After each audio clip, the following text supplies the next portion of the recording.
Back to my channel. Second ரவுண்டோட TFC சென்டரில் certificate கொடுக்க கடைசி நாள். அதே மாதிரி அக்செப்ட் அண்டு ஜாயின் கொடுத்தவங்க காலேஜ் சேர கடைசி நாள். ஆனால் இப்போ ரவுண்ட் 3 மாணவர்கள் ரொம்ப சந்தோஷமா இருங்க. ஏன்னா ரவுண்ட் 2 மாணவர்கள் கலியுக கர்ணர்கள்.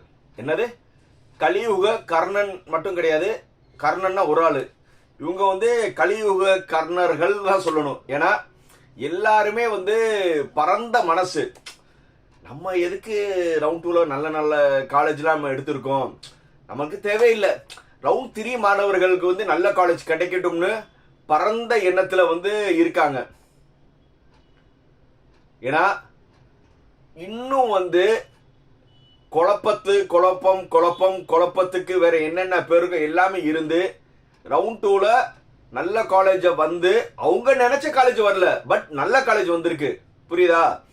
அவங்க ஒரு காலேஜ மனசுல வச்சிருக்காங்க. அது இல்லாம நல்ல காலேஜ் வந்ததை நான் போய் சேர மாட்டேன், என் பொண்ணுக்கு பிடிக்கல, என் பையனுக்கு பிடிக்கலன்னு ஒரு குரூப்.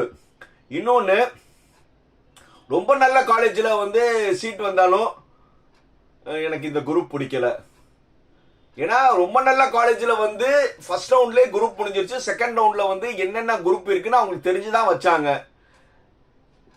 ஏன்னா செகண்டரி பிரான்ச்சஸ் இருந்து அது தெரிஞ்சுதான் வச்சாங்க. இப்போ எனக்கு அந்த குரூப் பிடிக்கல, அக்செப்ட் அண்ட் அப்போர்ட் போட்டிருக்கேன்னு. இப்போ அக்செப்ட் அண்ட் அப்போர்ட் கொடுத்துட்டாங்க. ஆனால் டிஎஃப்சி சென்டருக்கு ரிப்போர்ட் பண்ணாமல் இருக்காங்க. கேட்டால் இல்லை சர்டிஃபிகேட் கொடுத்துட்டா வராதாமே, சர்டிஃபிகேட் கொடுத்தா வராதாமே, இப்போ நான் ஆர்ட்ஸ் காலேஜ் நான் சேர்க்க போகிறேன். இந்த மாதிரி நிறையா குழப்பங்கள். அதே மாதிரி இன்னும் 2-3 ஸ்டூடெண்ட்ஸ் ரொம்ப வருத்தப்பட்டாங்க. ஏன்னா அவங்க பக்காவாக சாய்ஸ் லிஸ்ட் ரெடி பண்ணிட்டாங்க. பக்காவாக 7.5 ஸ்டூடெண்ட்லாம் நல்ல ஒரு 200-250 சாய்ஸ்லாம் போட்ட பிறகு நான் ஏற்கனவே நிறைய வீடியோஸ்ல சொன்னேன்ல, கவுன்சிலிங் டிபார்ட்மெண்ட், எஜுகேஷன் டிபார்ட்மெண்ட்னு ஒரு டீம். உண்மையிலே சொல்றாங்க, அந்த டீம் நல்லாவே இருக்க மாட்டீங்க, சாபமா கூட வச்சுக்கோங்க. ஏன்னா ஒரு ஏழை மாணவன் அவங்க நல்ல சாய்ஸ் லிஸ்ட் பண்ண பிறகு ஃபோன் பண்ணி, சார் நீங்க உங்க சாய்ஸ் கேளுங்கன்னு கேட்டுட்டு, சார் நீங்க அந்த காலேஜ்லாம் கிடைக்காது, இந்த 2ஆவதா இந்த சாய்ஸை வைங்கன்னு சொல்லி ஒரு 3rd கிரேட்க்கும் கீழே என்ன காலேஜ் இருக்கோ அந்த காலேஜ் என்ன செஞ்சிருக்காங்க, வைக்க சொல்லி இப்போ அந்த காலேஜ் வச்சிருக்காங்க. ரொம்ப வருத்தமா இருக்குங்க. ஏன்னா இது நம்ம நிறைய வீடியோஸ்ல அவேர்னஸ் வீடியோ நம்ம நிறைய சொல்லியாச்சு. இந்த மாதிரி கவுன்சிலிங் டிபார்ட்மெண்ட் சொல்லி ஒரு டீம் இருக்கு, எஜுகேஷன் டிபார்ட்மெண்ட் சொல்லி ஒரு டீம் இருக்குல்ல, பொய் சொல்லி சுத்திட்டு இருக்கு. அவங்க ஃபோன் பண்ணி சாய்ஸ் லிஸ்ட் நீங்க லாக் பண்ணிட்டீங்களா, இல்லைன்னா இந்த காலேஜ் வைங்கன்னு சொல்லும் போது இவங்க அறியாமை இருக்கிற கிராமத்து மாணவிகள் என்ன செஞ்சுட்டாங்க, சரி இவங்க இப்படி ஒன்று சொல்றாங்களே, இந்த காலேஜ் கிடைக்காது, நான் கவுன்சிலிங் டிபார்ட்மெண்ட் பேசுறேன், உங்களுக்கு இந்த காலேஜ் தான் கிடைக்கும், இது தூக்கி முன்னாடி நீ வைங்கன்னு சொன்னனால அவங்க முன்னாடி வச்சு ஒரு 3rd கிரேட் காலேஜ் கிடைச்சிருச்சு. இப்போ அவங்க போய் காலேஜ் போய் பார்த்த பிறகு ஐயோ இந்த மாதிரி ஒரு தப்பு பண்ணிட்டோமேனு பேரண்ட்ஸ் ரொம்ப மனக்குமுறல் ஆகுறாங்க. ஐயோ என் பொண்ணு மகா வாழ்க்கையை நாங்கள் இப்படி கெடுத்துட்டோமேனு. அதே மாதிரி அந்த ஸ்டூடெண்ட் அண்டு ஃபீலிங் என்னன்னா, இப்படி ஒரு காலேஜ் நம்ம போய் படிக்கணுமான்னு சொல்லி. இதுக்கு காரணம் என்னன்னா, புரோக்கர், ஏஜென்ட் இந்த மாதிரி இவங்களா ஒரு 3rd கிரேட் சாய்ஸ் லிஸ்ட் பண்ணி மாணவர்களோட வாழ்க்கையை கெடுத்துட்டாங்க. ஏன்னா உங்களுக்கு கமிஷன் கிடைக்கிறதுக்காக ஒரு மாணவன் நல்ல மார்க் எடுத்த மாணவனை மிஸ்கைட் பண்ணிட்டீங்க. கண்டிப்பா சொல்றேன், நான் என்னுடைய ஸ்டூடெண்ட்ஸ் தான் எல்லாருமே. இப்படி ஒரு இதை பண்ண எந்த டீம்ஸ் இருந்தாலும் பரவாயில்ல, அது போலி ட்ரஸ்டா யாரோ வாட் எவர் மேபி, கண்டிப்பா மனம் மருந்து சொல்றேங்க, ஒரு பையனோட வாழ்க்கையை நீங்க கெடுத்துட்டீங்களே, அதுக்கான பலன் உங்களுக்கு கண்டிப்பா இருக்கும். புரியுதா? ஏன்னா டோட்டலா இப்ப நான் பேசினவரை அவங்க என்ன சொல்றாங்கன்னா, இல்ல சார் அந்த காலேஜ் போய் பார்த்தோம், ரொம்ப மோசமா இருக்கு, ஒண்ணுமே அட்மிஷன்ஸ் இல்லை, யாருமே இல்லை, இப்படி ஒரு காலேஜ் கடைசி நேரத்தில் இன்னைக்கெல்லாம் ஒரு பேரண்ட்ஸ் ரொம்ப ஃபீல் பண்ணி பேசினாரு. சார் இந்த மாதிரி ஒரு காலேஜ், அந்த காலேஜ் போய் நான் நேரில் பார்த்தோம்னா நல்லாவே இல்லைன்னு. ஏன்னா அவ்வளோ ஃபீல்ல அந்த பேரண்ட்ஸ் சொல்லும் போதே ஃபீல் தெரியுது. அதாவது அந்த பேரண்ட்ஸோட பேச்சுன்னே தெரிஞ்சது, நம்மளோட குழந்தைய வாழ்க்கையை நம்மளே இது பண்ணிட்டோமேனோ அவ்வளோ ஃபீலில் பண்ணார்.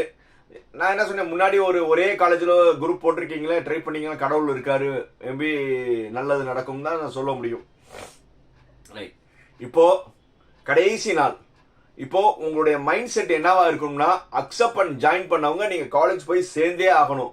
அப்படி சேரலையா கவுன்சிலிங் ப்ராசஸ் க்ளோஸ். நீங்க அடுத்தது வந்து நீங்க தேர்ட் ரவுண்ட் போலாமான்னு கேட்குறீங்க, போக முடியாது, கவுன்சிலிங் ப்ராசஸ் க்ளோஸ்டு. அதே மாதிரி அக்செப்ட் அண்ட் அப்போர்டு கொடுத்தவங்க டிஎஃப்சி சென்டரில் போய் நீங்கள் ரிப்போர்ட் பண்ணியே ஆகணும். உங்கள் சர்டிஃபிகேட்ஸ் வந்து டிஎஃப்சி சென்டரில் கொடுத்தே ஆகணும். அப்படி கொடுக்கலையா இங்கேயே வந்து உங்களுடைய கவுன்சிலிங் ப்ராசஸ் க்ளோஸ். உங்கள் நேமை தூக்கின பிறகு இந்த நேம் தூக்கிட்டாங்கன்னா இந்த நேம் தான் வந்து என்னது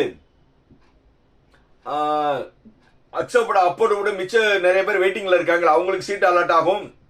அப்படி இல்லைன்னா நெக்ஸ்ட் ரவுண்டுக்கு கேரி ஃபார்வர்ட் ஆயிரும். ஸோ அதனால வந்து நான் ஏற்கனவே முதல்ல சொன்ன மாதிரி ரவுண்ட் 3 மாணவர்களை வாழ வைக்க போகும் கலியுக கர்ணர்கள் ரவுண்ட் 2 மாணவர்கள். இது நீங்க எப்படி புரிஞ்சுக்கிட்டாலும் சரி. அதே மாதிரி வந்து இன்னொரு ஆப்ஷன் யார் யாருக்குன்னா அப்போர்டு, அதாவது டிக்ளைன் அண்ட் அப்போர்டு கொடுத்து உங்களுக்கு நிறைய சான்சஸ் இருக்குப்பா. டிக்ளைன் அண்ட் அப்போர்டு கொடுத்தவங்க வந்து உங்களுக்கு நிறைய சான்சஸ் இருக்கு. ஏன்னா ரவுண்ட் 2 மாணவர்கள் நிறைய பேர் வந்து என்னது டிஎஃப்சி சென்டர் போகவே இல்லை. ஸோ அதனால வந்து உங்களுக்கு சான்சஸ் வந்து நிறைய இருக்கு. டிக்ளைன் அப்போர்ட் கொடுத்தவங்க ரொம்ப கொடுத்து வச்சவங்க அவங்க நல்ல காலேஜ் வந்துடும். அதே மாதிரி decline and move to next round கொடுத்தவங்களும் கவலைப்படாதீங்க, நெக்ஸ்ட் ரவுண்ட்லேயும் நிறைய சீட்ஸ் இருக்கு. ஏன்னா அதான் நம்ம கலியுக கர்ணர்கள் இருக்காங்களே, அவங்க பண்ண விஷயத்துல வந்து உங்களுக்கு என்னது ரவுண்ட் 3ல வந்து நல்ல நல்ல காலேஜ் கிடைக்க போகுதுங்க. ஸோ அதனால வந்து யாருமே பயப்பட வேணாம். ரவுண்ட் 3 மாணவர்கள் வாழ வைக்க போகும் ரவுண்ட் 2 மாணவர்கள். அதே மாதிரி ரவுண்ட் 3 மாணவர்கள் இப்பவே வந்து ரவுண்ட் 1 ரவுண்ட் 2 பண்ணவங்க மிஸ்டேக்லாம் தெரிஞ்சிச்சுல, இவங்களுக்காவது அக்செப்ட் அண்ட் அப்போர்டு ஒன்று இருந்தது. ரவுண்ட் 3 மாணவருக்கு வந்து அந்த பட்டனே இருக்காது, அக்செப்ட் அண்ட் அப்போர்டு. ஏன்னா நீ சாரி அக்செப்ட் அண்ட் அப்போர்டு இருக்கும், பட் வந்து மூவ் டு நெக்ஸ்ட் ரவுண்ட் இருக்காது. நீங்க நெக்ஸ்ட் ரவுண்ட்லாம் போக முடியாது, இதோட கவுன்சிலிங் ப்ராசஸ் முடிஞ்சிருச்சு. ஸோ நீங்க அடுத்த ரவுண்ட்ல போய் பார்க்கலாம்னா வாய்ப்பே கிடையாது. ஸோ அதனால வந்து ரவுண்ட் 3 மாணவர் ரொம்ப ரொம்ப கேர்ஃபுல்லா வந்து சாய்ஸ் லிஸ்ட் ரெடி பண்ணுங்க. எந்த காலேஜ் கிடைச்சாலும் நீங்க போற மனநிலை இருக்கணும். அதனால மினிமம் ஏற்கனவே சொன்ன மாதிரி எவ்வளோக்கு எவ்வளோ சாய்ஸ் லிஸ்ட் உங்களால ரெடி பண்ண முடியுமோ, எவ்வளோக்கு எவ்வளோ வந்து குரூப்பை வந்து நீங்க காம்ப்ரமைஸ் பண்ணி எடுக்க முடியுமோ எடுத்துருங்க. இதுதான் ஒரே தீர்வு. மீண்டும் அடுத்த வீடியோவில் சந்திக்கும் முறை லைக், கமெண்ட், ஷேர், சப்ஸ்கிரைப். பாய்.